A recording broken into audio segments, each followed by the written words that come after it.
कडून उद्धव ठाकरेंवर होणाऱ्या टीकेचा जोर देखील वाढत चाललाय। गेली अनेक वर्ष ठाकरे बंधू एकमेकांवर कशी टीका करत होते आणि एकमेकांशी कसं वागत होते याची आठवण भाजप खासदार नारायण राणेंनी करून दिली आहे। ठाकरेंची शिवसेना आणि भाजपमध्ये सध्या आरोप प्रत्यारोपांना चांगलाच ऊत आलाय। पाहूया याचाच आढावा घेणारा हा स्पेशल रिपोर्ट। वेगळ्या वेगळ्या लोकांकडून धर्म म्हणजे काय, हिंदुत्व म्हणजे काय हे आम्हाला शिकवलं जातं। शिकण्याची गरज नाहीये, शिकण्याची गरज आहे का? जर तुमचेच वडील होते आणि तेवढ्याच पुरतं बाळासाहेबांना मर्यादित ठेवायचे तर तुमच्या प्रायव्हेट प्रॉपर्टीवर स्मारक बनवायला पाहिजे होतं। काही अशा टोळ्या असतात ज्या निवडणुकीच्या आधी 2-3 महिने जागे होतात, मग कुठेतरी तोडफोड करतात, कुठेतरी आंदोलन करतात आणि मग हे सगळं करून त्यांना वाटतं की मतं मिळू शकतात, पण असं काही होत नाही। या पानसट जोक मारणाऱ्यांची कपडे लोक शाबूत ठेवणार नाहीत। मराठी माणसांनी त्यांना यावेळा मतदान केलं नाही। ठाकरेंची शिवसेना आणि मनसेचे नेते एकमेकांवर अशी टीका करत होते तो काळ काही फार जुना नाही। मात्र गेल्या 2 महिन्यांपासून एकमेकांवर होणारी ही टीका थांबली असून दोन्ही ठाकरेंच्या युतीची चर्चा सुरू झाली आहे। पहिलीपासून हिंदीला विरोध करण्याच्या निमित्तानं ठाकरे बंधू एकत्र आले। सरकारनं याबाबतचे दोन्ही GR मागे घेतल्यानंतर आता दोघंही एकत्र जल्लोष करणार आहेत। ठाकरे बंधूंची ही वाढती जवळीक पाहून भाजप नेते त्यांना जुन्या काळाची आणि वक्तव्याची आठवण करून देऊ लागलेत। उद्धव ठाकरे कसे संधी साधू आहेत हे सांगणारी फेसबुक पोस्ट भाजप नेते नारायण राणेंनी केली आहे। उद्धव ठाकरे राज ठाकरे यांना भाऊबंदकी या नात्यानं परत या असं म्हणून प्रयत्न करतायत। मला आठवतं याच उद्धव ठाकरेंनी राज ठाकरे यांना छळलं होतं, त्रासही दिला होता। पक्षाबाहेर जायला यांनीच प्रवृत्त केलं होतं। त्याची यांना जाणीव नाही वाटतं आणि आता का म्हणून लाळ ओकतायत। राज ठाकरे, नारायण राणे, गणेश नाईक, एकनाथ शिंदे यांनी शिवसेना वाढीसाठी आयुष्य दिलं, त्यांना बाहेरचा रस्ता दाखवून दिला।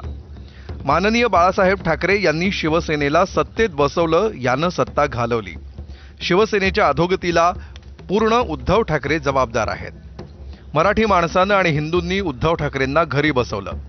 गेलेलं परत मिळवण्याची धमक आणि क्षमता उद्धव ठाकरेंमध्ये नाही। जो बूंद से गई वो हौद से नहीं आती। राणेंच्या या पोस्टला त्यांचे कोकणातले राजकीय प्रतिस्पर्धी वैभव नाईकांनी जोरदार प्रत्युत्तर दिलंय। राणेंना शिवसेनेबद्दल बोलण्याचा अधिकार का नाही हे त्यांनी राणेंच्याच आयुष्यातली उदाहरणं देऊन पटवून सांगण्याचा प्रयत्न केलाय।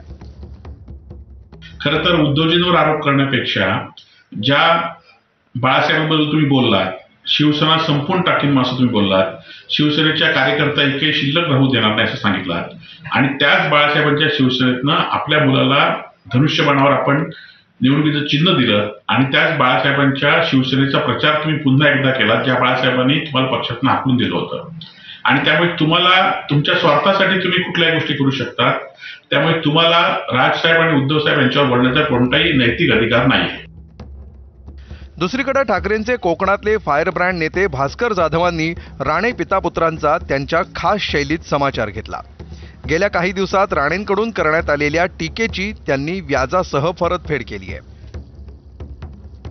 हे राणे जे बोलतात त्यांना 50 माणसांची सभा कोणी दिली आहे का?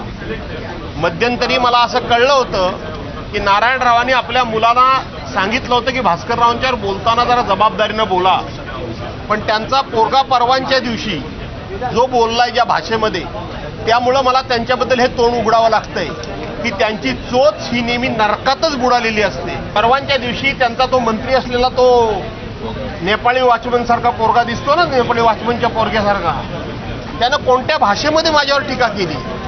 आणि हे मंत्री देवेंद्र फडणवीसाच्या आणि भारतीय जनता पार्टीच्या मंत्रिमंडळामध्ये आहेत आणि म्हणून अशांची ज्यांची चोच ही कायम नरकातच बुडालेली आहे अशा लोकांबद्दल पुन्हा मला प्रश्न विचारू नका। मनसेचे नेते श्री प्रकाशजी महाजन यांनी नारायण राणेंना त्यांची जागा दाखवलेली आहे। तो जरा तुम्ही त्या क्लिप काढून व्हायरल करा। नारायण राणे यांनी राजसाहेब ठाकरेंबद्दल किंवा त्यांच्या मुलानं जे वक्तव्य केलं त्याबद्दल प्रकाश महाजन यांनी सांगितलंय नारायण राणे हा एहसान परामोश माणूस आहे असं प्रकाश महाजन म्हणाले। ते तुम्ही वक्तव्य काढून बघा। त्यामुळं मला असं वाटतं की त्यांनी दिलेलं उत्तर पुरेसं आहे। भाजप आणि ठाकरेंच्या शिवसेनेमध्ये टीका आणि टोमण्यांचं युद्ध रंगलंय. विजयी मेळाव्याला मोदी शहांना आमंत्रण देणार असल्याचं राऊत म्हणतायत, तर त्याला भाजपकडूनही जोरदार प्रत्युत्तर देण्यात येत आहे. त्याच्यात त्यांना मी सांगितलं की आहोत आम्ही अजून, टायगर है भी जिंदे है, सब जिंदा है जगह जगह पे. आणि 5 जुलैला मराठी विजय दिवस जो आहे त्याचं त्यांनाही आम्ही आमंत्रण देणार आहोत किंवा त्यांनी बघावं हा विजय दिवसाचा सोहळा काय आहे 5 जुलैला. तो मला असं वाटतं की यांची भाषणं होतील, नाही होतील, एकत्र होतील, एका विचारावर होतील, याच्यावर प्रतिक्रिया देण्याचा आमचा अधिकार काय. त्यांचा पक्ष आहे, त्यांचे नेते आहेत, त्यांचे प्रमुख आहेत, त्यांनी भूमिका घ्याव्या. आणि जल्लोष करायचा असेल तर त्या दोघांना एवढंच म्हणेन की ज्यांनी या GRवर मराठी माणसाची निष्ठेची भूमिका घेतली त्या देवेंद्रजींचं अभिनंदन जरूर करावं, तिकडे कद्रूपणा करू नये. तर आपल्या GRचा आणि ठाकरे बंधू एकत्र येण्याचा संबंध काय असा सवाल करत मुख्यमंत्र्यांनी ठाकरे एकत्रीकरणाच्या चर्चेवर मिश्किल भाष्य केलं होतं. त्याला आज राऊतांनी प्रत्युत्तर देत स्कोअर सेटल करण्याचा प्रयत्न केलाय. समजा मी एखादा निर्णय घेतला आणि 2 भावांना एकत्रित द्यायचा आहे, तर मी काय असा GR काढलाय 2 भावांनी एकत्रित येऊ नये असा तर GR काही मी काढलेला नाही.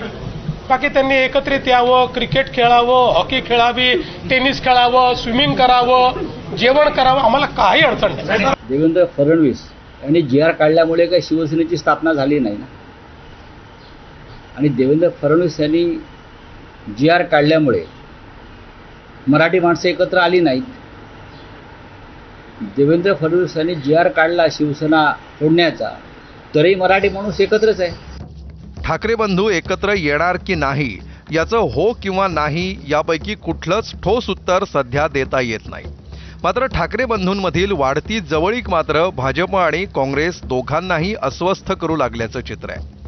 राज ठाकरेंना सोबत घेऊन महापालिका निवडणुकीला सामोरं जाता येणार नाही अशी भूमिका घेणारा काँग्रेस आणि उद्धव ठाकरेंच्या जुन्या भाऊबंदकीची आठवण ताजी करू पाहणारी भाजप या दोघांच्याही नजरा दोन्ही ठाकरेंवर सध्या खिळल्या आहेत एवढं मात्र नक्की.